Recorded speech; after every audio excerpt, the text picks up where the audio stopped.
first questions that I had was what, and for general audience, for people who are not as familiar, what is it that really triggers vitiligo? If you could just elaborate on that just a little bit. Sure, I'm happy to answer that question.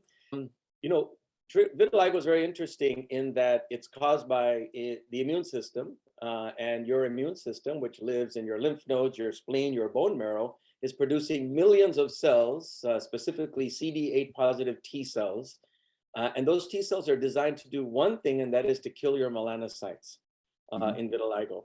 Now, T cells are normally good for us, right? They help us fight COVID, they help us fight bacteria and viruses. But in this condition, at some point in your life, your body decides to make T cells that are designed to kill your own melanocytes. So the very first trigger is probably a combination of genetics. We think about 30% is genetic, 70% is environmental. We don't know the environmental cause. Is it a virus? Is it a food? Is it something in your environment that is stimulating your immune system to make this wrong decision to attack yourself? So when you're young, usually vitiligo will appear before the age of 30, although I definitely have patients in their 60s who get it for the first time.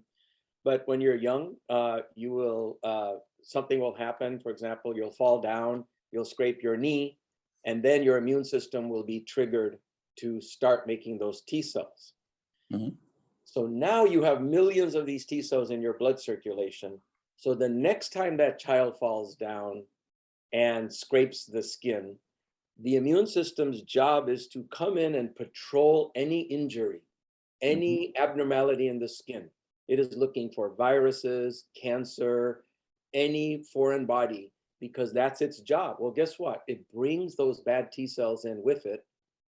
And those T cells crawl into the epidermis, they find the melanocytes, they secrete interferon gamma and other enzymes, and they kill the melanocytes. So when you say trigger, I think there's that first trigger, which we don't understand what it is, that causes all these T cells to be made. But once you have those millions of T cells in your bloodstream, there is the subsequent trigger. A guy shaves his beard, vitiligo. A woman waxes the underarm, vitiligo. A kid slides into home base and scrapes his knee, vitiligo. A guy gains weight and his belt is too tight and the belt rubs on his skin, vitiligo. A workman is putting tile on the floor and he's on his knees and his knees get scraped, vitiligo. So these traumatic things can induce vitiligo. Someone goes to Hawaii and they forget to wear their sunscreen and they're laying in the beach for 2 hours and their back gets sunburned, vitiligo appears there. Sometimes someone puts a hair dye in their scalp because their hair is turning white, but they're allergic to the chemical and they get a rash, vitiligo. So these are various triggers that can cause vitiligo to appear because those T cells come into the skin to investigate some type of damage. Okay. Well, thank you. Thank you so much for explaining both the, the real practical aspects of it, as well as getting a little bit behind the science. Even though my study has mostly been physics and finance, but I am actually greatly interested in nutrition, health and all. And in fact, some of my doctor friends, they would joke about it that I was actually sending them some articles from New England Journal and all. So inherently, I'm quite a bit of a nerd. So when you explain that, that really hit the spot for me. So I think, as you mentioned, so it sounds like a little bit of kind of like an autoimmune disease, right? So now we have seen like people having vitiligos. I think one question that has always come to my mind, what do you think, does it affect someone who is impacted by this more physically or more from a mental perspective, emotionally and mentally? What's your opinion, having studied so many people with vitiligo so far? Well, we actually did a study in which we looked at 100 patients with vitiligo and compared that to 100 people without vitiligo, who were matched according to race and gender and age. And we asked the people with vitiligo how their vitiligo bothers them. And this is using a questionnaire called the SF-36, which is a health-related quality of life questionnaire. And the nice thing about the SF-36 is it divides into physical effects and mental effects.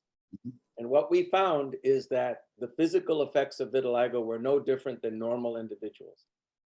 The amount of itching, the amount of pain, burning, difficulty walking, difficulty getting upstairs, sleeping, that did not seem to be the problem in vitiligo patients.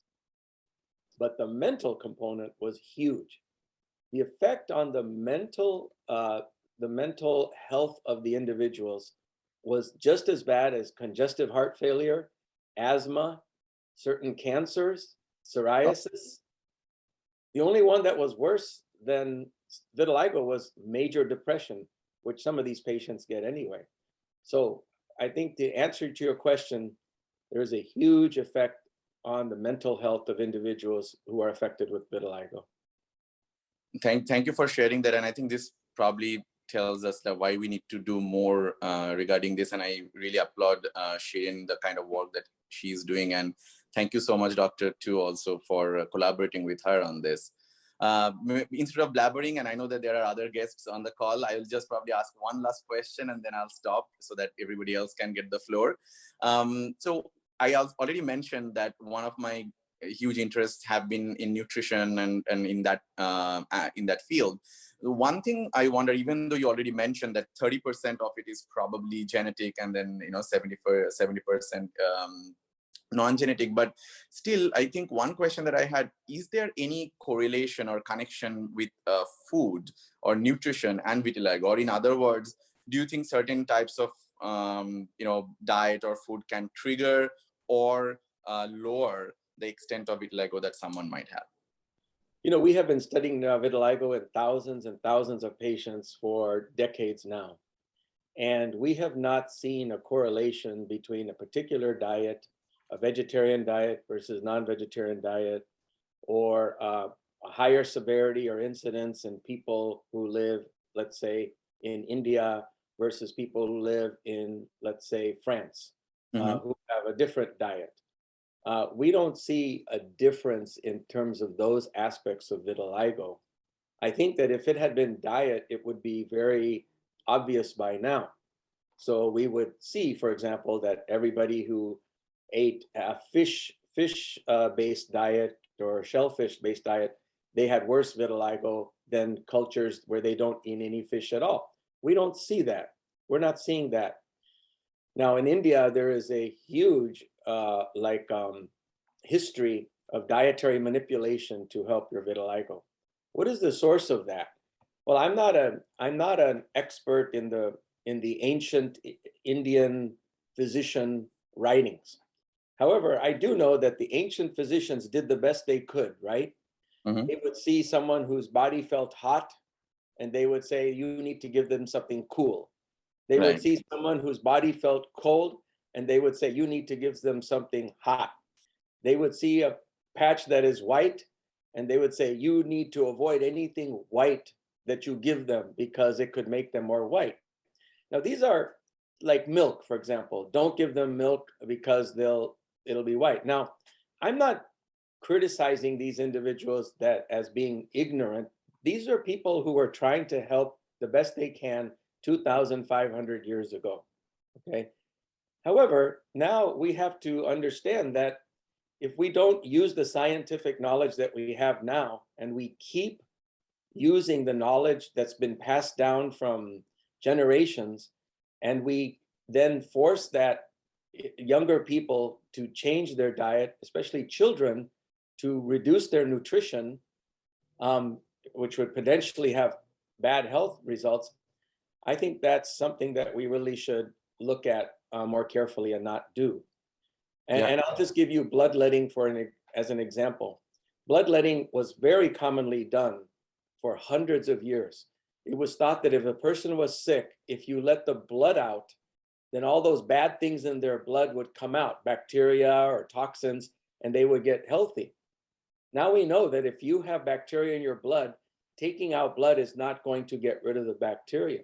In fact, unfortunately, the reason George Washington died is because he got a sore throat and his doctor said he is having a fever. We need to let blood out of his body.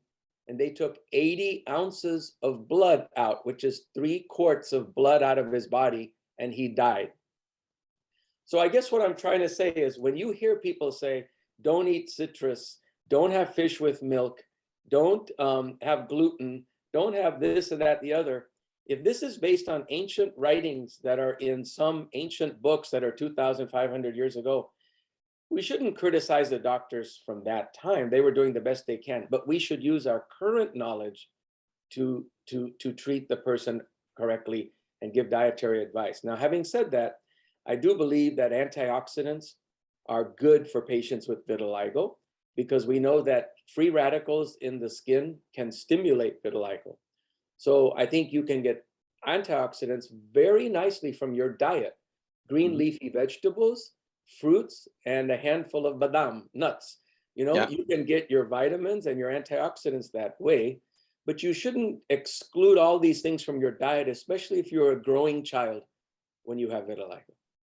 Yeah, no, thank you so much for sharing that. In fact, to your last point, I feel good because just before this call, I had some almonds and some raspberries. So, but that's it. I think what you highlighted, even we saw during the COVID also, the amount of misinformation that is out there. And it's not just the traditional way of thinking, but also in today's world of, social media, and then the way all this information can be reached very easily. I think it makes it even harder for someone like you to actually spread the truth, right? Because there is so much of other misinformation floating around, and it's just very hard, especially for a country like India, where of course we don't have enough number of people that are educated enough to actually understand everything. And even people who are educated, I personally experienced that during COVID, where a lot of educated people were still believing in a lot of misinformation that was circulating around that time in March of 2020, and in concept following 1 year or so. So given that it makes your job even harder, and I really applaud what you are trying to do and what Shirin is trying to do for spreading this information to all the people. So with that said, I think I have already consumed 20 minutes of the time. Thank you so much, Doctor, for really taking the time to answer all my questions. And Shirin, over to you so that others can get the opportunity to ask their questions as well. Thank you. Thank you so much. And Dr. Pandya, let me just give you an insight. Now that Devdeep knows about what food is involved, I'm expecting like a lot of material tomorrow into my text box that he will suggest me what to do. So he's that kind of person. So, but thank you so much for taking this time out. I really, really, truly appreciate it. Thank you. Dr. Pandya, I do want to introduce you to Dr. Malik Medjani from Canada. He was my primary doctor till last year, since he was in the US and now he moved to Canada. His wife is my best friend. His kids are the ones that I love. And my attention with the family goes back for a really long time. And all the drug trials that I participated in, he was the first person that I went to. I had all of my paperwork with him, and he was a person who actually made me understand what was going on. And I know all the questions that he's going to pose you today. He's actually the person who actually answered those questions for me before. So I'm really thankful for you to take this time and come up on this forum and ask these questions. I really appreciate that. Thanks, Shirin, and thanks, Dr. Pandya, for the wonderful work that you've been doing, and Shirin as well for creating the awareness about vitiligo, which is not so uncommon dermatological disorder, but the awareness, as we were talking about, is still missing.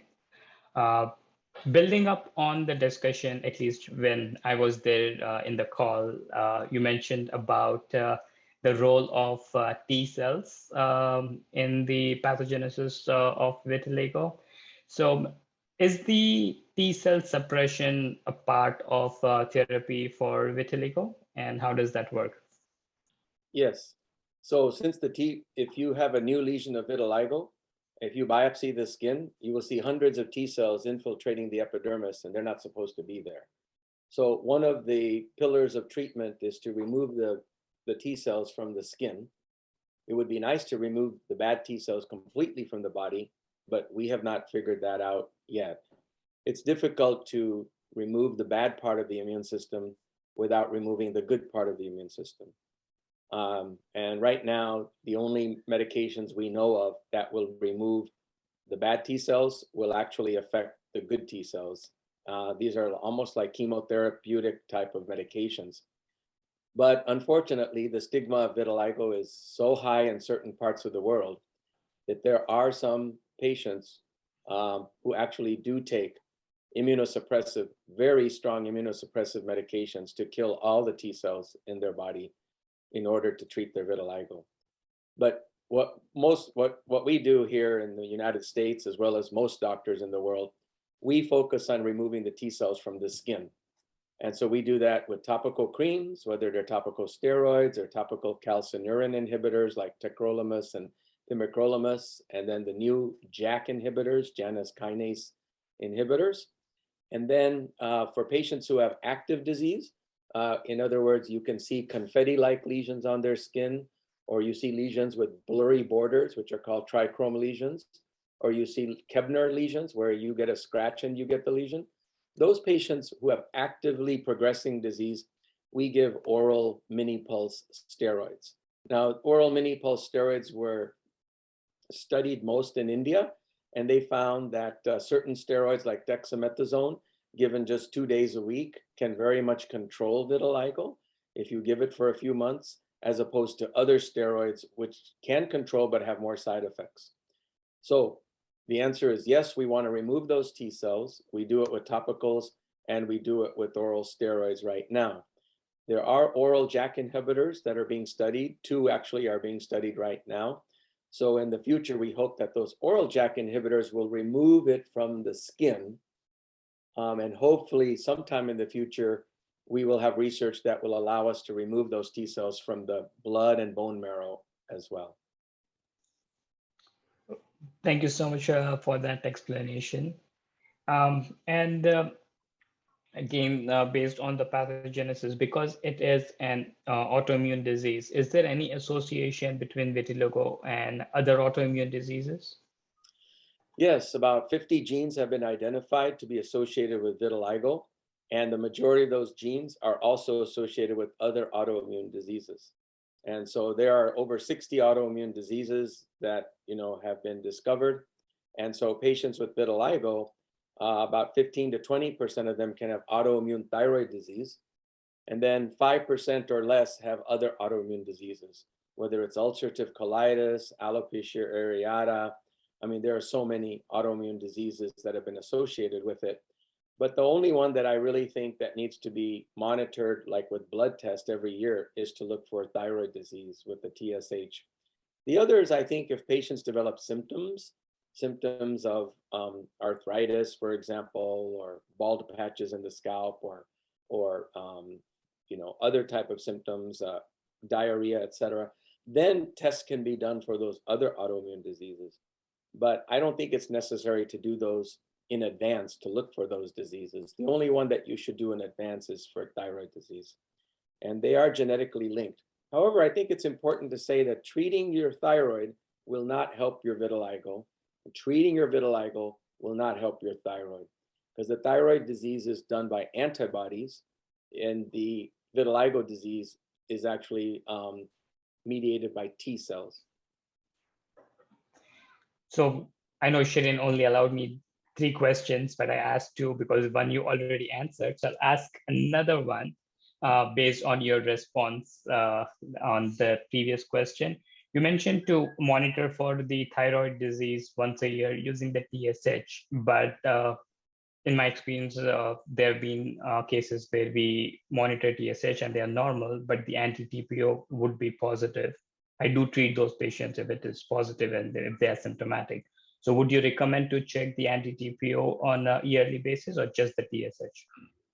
So just to explain what we doctors are talking about, the TPO, and that's thyroid peroxidase, and then there's also thyroglobulin. These are antibodies against the thyroid gland. And it turns out that people with vitiligo and thyroid disease have these antibodies in their blood.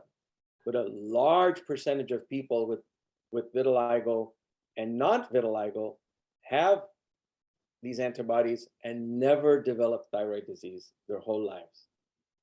So my philosophy is, if you have someone who has antibodies, if you measure antibodies and they're positive, what you're doing is you're making that person worry that they're going to develop thyroid disease later. They may never develop thyroid disease for their whole life. So that's why, to me, I don't really bother doing the antibody. Now, if they're symptomatic, and especially if their TSH is high, then of course they should be treated. But if they're asymptomatic and they have antibodies and their TSH is normal, I don't really see any reason to treat it. So I'm in the camp where I don't even draw those antibody tests. Okay. Thank you. Sure. Thank you so much, Dr. McJani. I really appreciate all these questions. And yeah, it was a bit of a science. Definitely have to look into that aspect as well. So I do want to set the stage for Samir Vartsalia. He's a senior engineer at Equifax, and we go way back. We actually grew up together in Adilabad. We were in the same class. I think he has seen more of my vitiligo than any other person on this call. So he's actually seen me growing up and my vitiligo growing up and going down as well. So Samir, the stage is for you. I think you're on mute. Sorry. All right. Can you hear me, guys? Yes, I can. Cool. Yeah, thanks, Shirin, for giving me this opportunity. I really appreciate that. And as Shirin mentioned, we grew up together in Adilabad. We were in the same grade, and I have seen her growing up as a vitiligo more than anyone else, except her parents, of course. But yeah, so, and thanks, Dr. Amit, for taking your time and helping Shirin in this cause. As you mentioned, also replied to Devdeep's question, right? That when you surveyed non-vitiligo and vitiligo physically and emotionally, the difference was huge in emotionally terms, right? So what is the role of a parent? How they can actually give a support to a vitiligo if, you know, if their child is a vitiligo, right? How they can support both physically and emotionally. Yeah. So because there's a lot of misinformation out there, as you know, you mentioned, and also the others, other people mentioned too.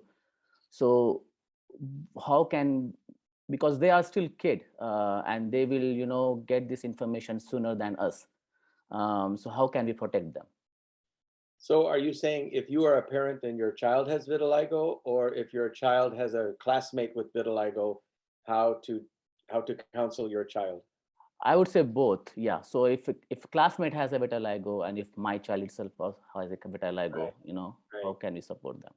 Well, let's talk about the first one. If your child has vitiligo, and I think first of all, it's very important to support that child and say that, you know, you have this different mark on your skin, but there are many people with birthmarks and various differences in their skin. All of us have differences.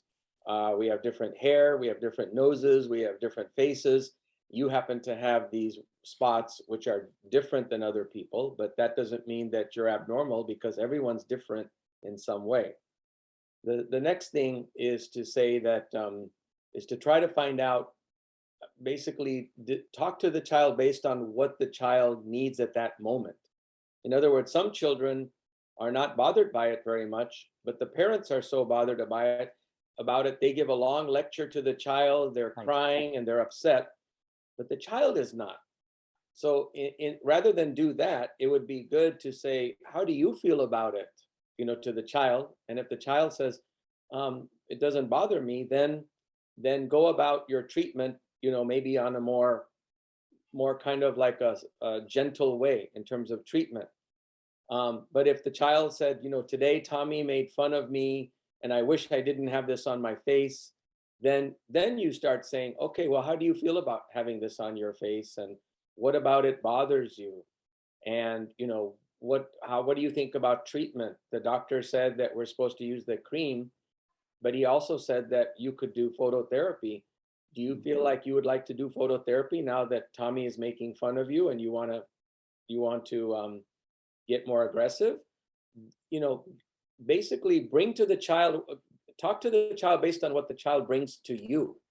And then sometimes when they're elementary school, they're not bothered by it too much, but once they're teenagers and they discover the other sex and they want to, meet someone from the other, someone else to have a relationship with, then they might be extremely bothered by it. But instead of telling you, they might go into a depression, and become kind of a reclusive.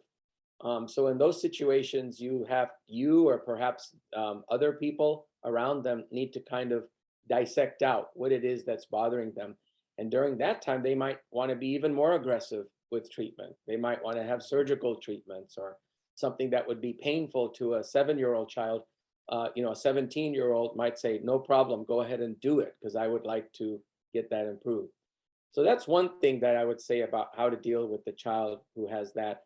The other thing is to also remind the child who maybe sometimes doesn't want to get treatment. Initially, they say, yes, I want to do treatment, but then they start getting bored or they start getting tired, is to work with the doctor and other people who have had vitiligo for a long time to tell them, look, if we don't do the treatment now, you'll regret it 10 years from now, and you will see that your vitiligo is a lot worse.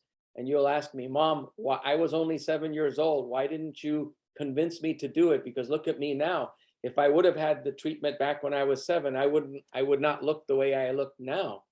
And so sometimes we have to gently tell them what the consequences are if they don't get treatment. And that kind of encourage them to get those treatments. But I would not really push a child to the point where they're really psychologically distressed from the treatment. You don't want the treatment to be worse than the disease. Now, having said that, the treatment for vitiligo can actually be fairly easy. It can be a cream and it can be a light therapy at home. I have 600 patients with phototherapy at home. And that makes it a lot easier to go about your day-to-day life and still get your treatment. In terms of bullying, one of the things I would recommend is at the beginning of the year, when the child starts school, especially elementary school, perhaps the parent should talk to the teacher and bring them, there are books. There are multiple books for children with vitiligo. There's one called Same Kind of Different as Me. One is called Vitiligo Doesn't Scare Me. There's one that actually, the world is full of people with vitiligo, and the child who is sad is the one who does not have vitiligo. So that's a very interesting book. So the teacher could actually read this book during story time at the beginning of the school year and set the stage to show that everyone's different in this world. And Johnny over here has a white spot on his skin, but look at Susie, she has a red spot on her forehead. And look at John, he has a, his hair is kind of different than the others. You can talk about how everyone's different, and that way you can kind of reduce bullying in the school. But that seems to be one of the worst aspects, is the bullying that these children get in the school. Right. Thanks for answering that. You also mentioned that some books which can be read by the teachers in the school, especially in elementary standard, right? Right. But I don't know. I mean, when I grew up, me and Shireen were in the same grades, right? Same grade, same school. We were not having this awareness. I was not having that awareness actually about this vitiligo, how these are triggers and all, how they feel emotionally and all, right? Today, I don't think we have an education system or a school which educates about this vitiligo, how to treat them and how they go through in their life, and what is the responsibility of other people around vitiligo. Yeah, and I think that there are celebrities, there are models, for example, and celebrities who are now talking about their vitiligo. to try to make it more normal to have vitiligo, so that people don't feel like they're different, that they can be just like anyone else. And so I think that is helpful, but we need to have more public type of knowledge out there so that people understand that vitiligo is not contagious. It is simply a melanin lack in the skin, and that otherwise this person is completely normal. Their heart, their lung, their liver, their kidneys, everything is normal. They just have this lesions in the skin so that there's more acceptability in society, for people with vitiligo. And then sometimes when you have you have someone where you really need to explain what's going on with vitiligo and you want to provide a book or something, what I'm going to do is, I don't know, Shirin, if you could allow me to share my screen. I do have a website that from VitFriends, and VitFriends has a nice list of books for children as well, that you can use. I don't know, can you see this? Yes. Yes, so you'll see vitfriends.org, books about vitiligo. Look at all these books. I've got spots. Skin Deep is the story about the child who does not have vitiligo. She sat in the back. Vitiligo doesn't scare me. Different, just like me. This is what I encourage teachers to read to their children at the beginning of the year. Super Spots, The Boy Behind the Face, My Spots, Lucy's Umbrella. For teenagers, How to Disappear Completely, Dappled. For adults, it's Turning White by Lee Thomas. No Nonsense Guide. These are more treatment. But there are many books out there like this that you can use and that are available. Also on the Global Vitiligo Foundation website, we have those same type of resources. And I'm the president of the Global Vitiligo Foundation, and so we have. If you go to a person with vitiligo, for example, here, you will see in terms of support, there are many different tools, and there are support groups. There are community groups that you can talk to. You can talk to other parents with children with vitiligo. So there are various resources here under the Global Vitiligo Foundation website as well that you can find. Sure. Thank you. This is really helpful. I would definitely make a note of that, and spread this good information which you are providing. And one of the a common question asked about vitiligo is this an hereditary? Is this passed from parents to children and all, right? What is your take on that one? Well, I think that the chance of a child having vitiligo, if your parent has vitiligo, is 8%. So you have a 92% chance that the child will not have vitiligo. Okay. If your twin brother has vitiligo, you have a 23% chance of getting vitiligo. So that means that the majority of the cause is probably not just genetics. And that's important, especially when you're talking about cultures in which marriages are arranged between one set of parents and another set of parents. Why is it so difficult for a young person in some parts of the world to get married if they have vitiligo? And I think it's because of a lot of misunderstandings. In some of the ancient Vedas, there was this Ven Kushtam, which is called white leprosy. Because leprosy at one time, when it was not treatable, certain types of leprosy look white on the skin. And so there was a confusion between vitiligo and leprosy. And so people knew that you should stay away from people with leprosies because you might get it. But unfortunately, vitiligo individuals were lumped into that. Well, 100 years ago, we found out that leprosy was due to a bacterium and that it can be treated. However, some of that stigma still remains. And so now the vitiligo, especially in certain cultures, people want to avoid those individuals, not so much because they're contagious, although that still is in some villages where they believe they're contagious, but also they believe that this person has, that it reflects their moral status from previous lives, from karma from previous lives, and that this person has some type of moral defect. And then the hereditary thing, that if this person entered our family, they will be bringing this gene, because even the ancient doctors figured out that if you do have one person with vitiligo in the family, that it's possible that other people could get it, although it is not that common. It's not like one generation after another. It may be one uncle has it, and then one, second cousin has it, something like that. And so I think that when I'm talking to parents of children with vitiligo, and they say, how can I get her married if she has vitiligo? I said, well, Right. some of the things you have to explain to the groom's parents and to the groom is that she is perfectly normal. Her brain, her heart, her lungs, her kidney, her liver, her muscles, her energy level, her stamina, her bones are all normal. Her hair, it's all normal. She has everything another person would need. The only thing she lacks is melanin, which can be easily compensated for by, avoiding sunburns and such. And there's only an 8% chance that your children could even have vitiligo. There's a 92% chance that the child will not have vitiligo.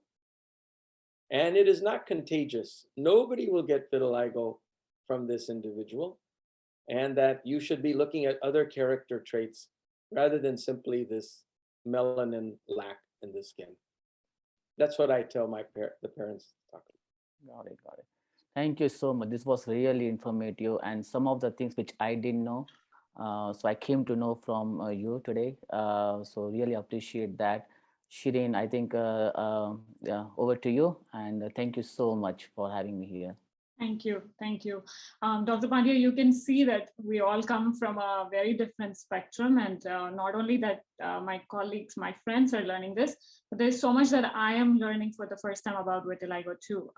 As you know, like for years into my life, I never went to see a dermatologist. I was only seeing Babajis for most of my life when I was growing up with vitiligo. So this is so informative. It feels like we're talking science, and we're talking something which is prevalent and which is something we can rely by. And I can't thank you enough for taking this time and explaining things to us. I'm really humbled, with you giving such elaborate explanations about everything. Thank you. And with that, I do want to introduce my cousin, my baby sister. And she's from Canada too. She is she is a senior product manager for exclusive brands for shoppers at drugstores. And more than that, I think she's always been my confidant when it came to my condition of vitiligo.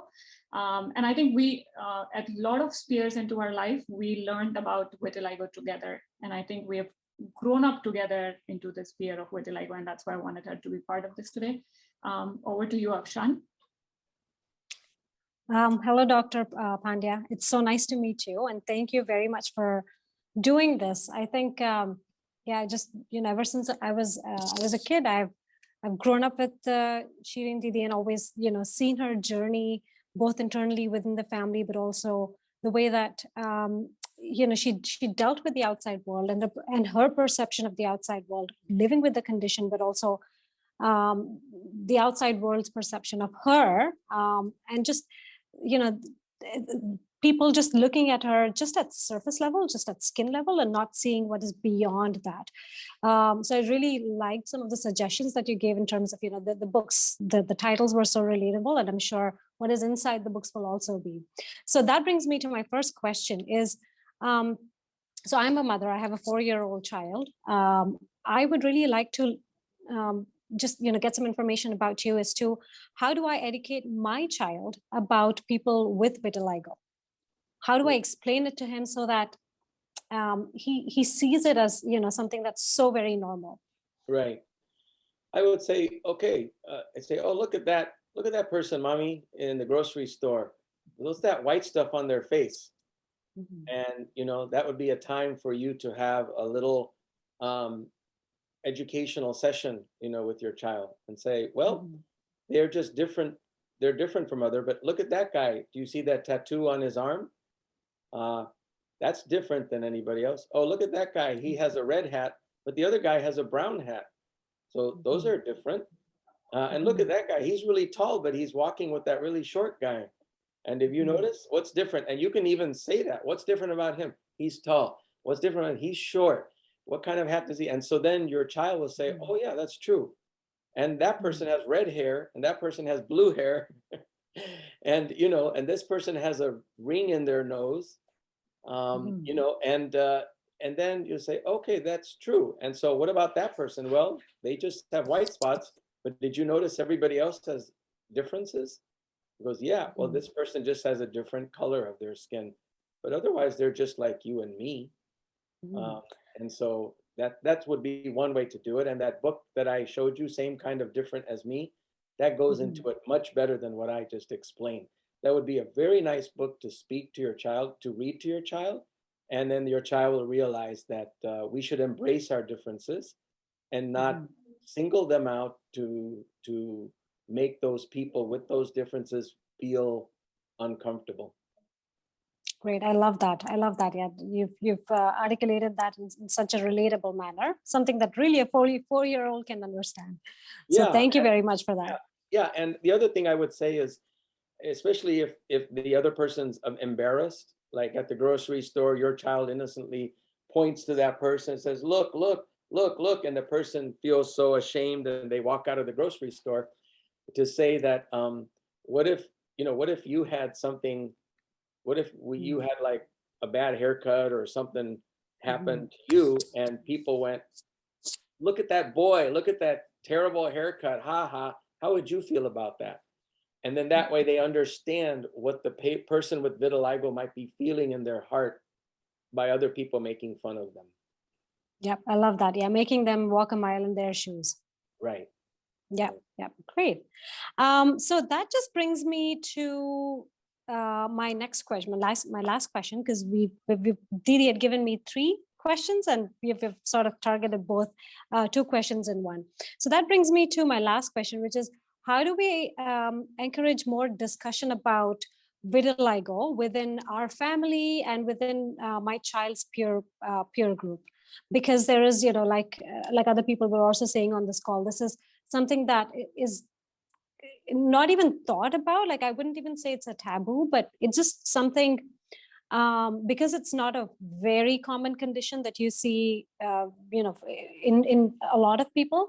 It's just not top of mind. It is not something that you come across every day. So when you do come across something like this, you don't know how to react to it, which you've already answered. How do we address that with the child? But how do we voluntarily, just proactively encourage conversation about it? So the myths are addressed so that there is more openness to talking about it, and there is more information rather than misinformation. Right. Well, I mean, there's several things you can do. If you notice that in your community, there's a lot of misinformation and a lot of difficulty for people like Shirin to just be able to move in her community, you could actually organize presentations. For example, I know that in the Indian community in Texas, where I come from, there is an Indian Senior Citizens Club. And these senior citizens, they meet every month and they have a presentation and then they have an activity. You could have someone with vitiligo do a presentation, because I guarantee you, each one of those senior citizens has seen people with vitiligo, especially at weddings, when you go to, if you go to 2 or 3 weddings, you will inevitably see at least one person with vitiligo. Okay, well, especially Indian weddings that have like 800 people there. So all of these people know what vitiligo is, even though it only affects 1% of the population. They know what it is, and it's so striking in people with dark skin. So wouldn't it be nice if you had someone with vitiligo talk about what is vitiligo exactly, and how do they deal with it, and why should other people not be afraid of people with vitiligo, and why vitiligo is something that actually doesn't affect their lifespan or their health overall. And so I would look for opportunities to speak, whether it's in like senior citizens organization, youth organizations. If you don't find a person who feels comfortable speaking, there are actually some nice videos. One is called Truth, Hope, and Change. You can find in the Global Vitiligo Foundation website. I think it's a 12 or 9-minute video which talks about vitiligo, what it is and how it affects people, and how comments, like rude comments from other people, how it affects them. And so you could actually show that video. You could show it to children, you could show it to teenagers, you could show it to youth groups. But I know that there are many community organizations where it's possible to give this information. And then, of course, maybe having a guest on a talk show. So if there is, like, for example, a community that has a TV channel or a radio program in which there's a talk show, wouldn't it be nice to have someone like Shirin be a guest on that talk show so that the whole community, everyone from taxi drivers to the doctors, are listening to the talk show and they can hear someone talk about what vitiligo is. So those are just some ideas. Great, great. I love that. Yeah, yeah. I might do something in the near future for sure. One last thing, just selfishly, another question that also has popped up in my mind is, on behalf of Shirin Didi, something that I wanted to ask. So if she ever wanted to have a kid, and I know you've said, the 8% chance. So what if there's a 92% chance that the child will not have vitiligo, but what if the child falls within that 8% and has vitiligo? Well, this is the best time of my entire 30-year career when it comes to vitiligo. There's never been an FDA-approved drug for vitiligo in all history. But we think that in 2 months, the first drug will be approved by the FDA for vitiligo. This drug, when you apply this cream on the face for 1 year, 50% of the patients got 75% of their color back on their face, just with the cream. This was not even with phototherapy. So I think right now, I would tell someone who has a child and they're concerned about vitiligo, I would say, if your child develops vitiligo, this is the best time for that child to be born. Because if you bring that child to me, especially if you bring that child to me within 6 months of getting vitiligo, I can very likely get majority, if not all, the color back on that child. We have so many great treatments now. The problem is that people delay treatment. And so when you see someone who has not gone in for 10 years, then it's almost impossible for me to get all the color back. And then the other problem is that people only see individuals who still have vitiligo that have not responded, or who've had vitiligo for 30, 40 years, who never got the treatment when they were young.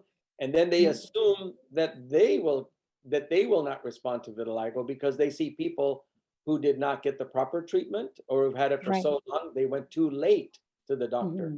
So the parent should know that I can treat the vitiligo if you get that child in to see me within 6 months. We have the best therapies now, better than ever. And over the next 2 or 3 years, we're going to have oral medicines that are better than ever that'll keep that vitiligo gone.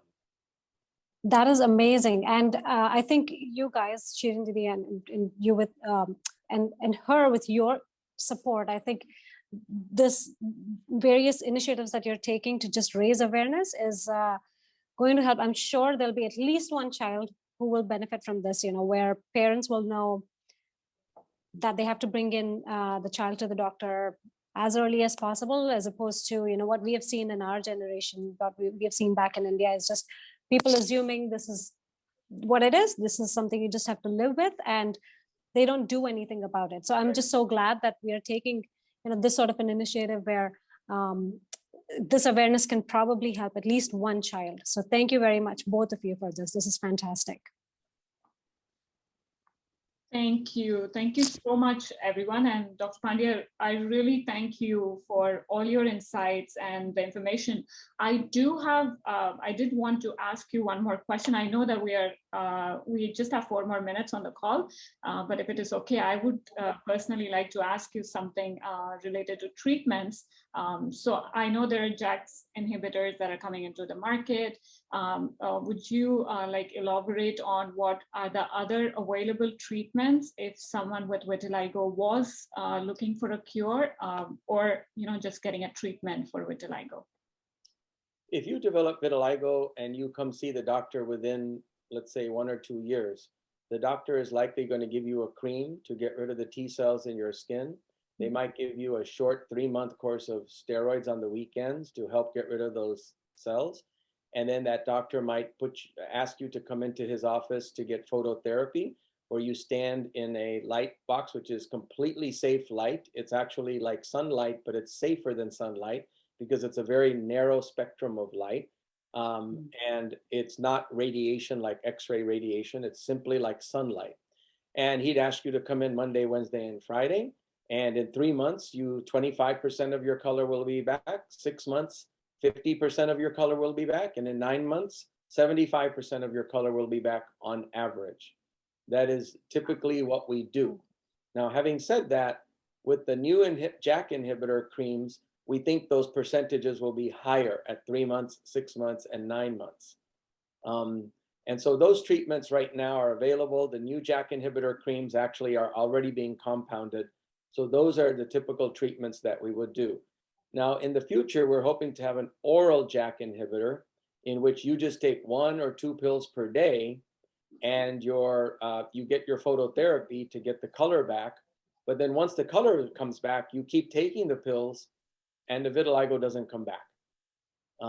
If you stop the pills, it's possible the vitiligo will come back. But then there's another treatment, which is an interleukin antibody, which is an injection you get every 2 weeks. And in that treatment, we hope that not only does the vitiligo go away, but it doesn't come back, because it gives you more of a durable remission, because it removes something called resident memory T cells from the skin that can cause vitiligo to come back. So we're hoping for a durable remission with that treatment, and those studies are going on right now. Thank you. Thank you so much. That was so informative. I was going to ask you for more resources that a person can look up to for learning more about vitiligo, but then I got so much information already, and with you sharing the screen, I think we have so much information. Personally, I have so much information that I can personally talk about when I'm trying to educate people of my condition. Again, I can't thank you enough for taking this time out and being so generous with my friends and family in trying to explain what my condition is. And I thought, not only my friends and family, but I have learned more about my condition too. So I really thank you from bottom of my heart for doing this for me. If I can just jump in and say, I still recall the day that she heard back from you. She called me and she was just, she was so excited. And she said, oh my God, Afshan, I've heard back from Dr. Pandya. So yeah. I know what this means for her. Thank you so much. Well, I appreciate it. You all are thanking me a lot. The real hero here is Shireen. Yeah. You know how hard it is to do what Shireen is doing. I take care of vitiligo patients every day, and many of them do not have the confidence. They're not able to even leave the house. They're not able to talk to others without feeling self-conscious. And you inspire me, Shireen, by doing this, by being out there, being right out there with everybody else, saying, I have it, and I want to talk about it, and I want to make things better. I wish the whole world was full of people like you, because this world would be a lot better. You are my hero, Shireen. Thank you. That means so much to me. And see how I get my confidence. I have such amazing friends and family who have been like this from the day one, and I think this is my driving force. But thank you so much. I'm simply out of words right now. It was a pleasure being with all of you. Thank you all. Thank you. Thank you. Bye-bye. Right. Bye. Bye-bye. Thanks. Bye. Bye-bye.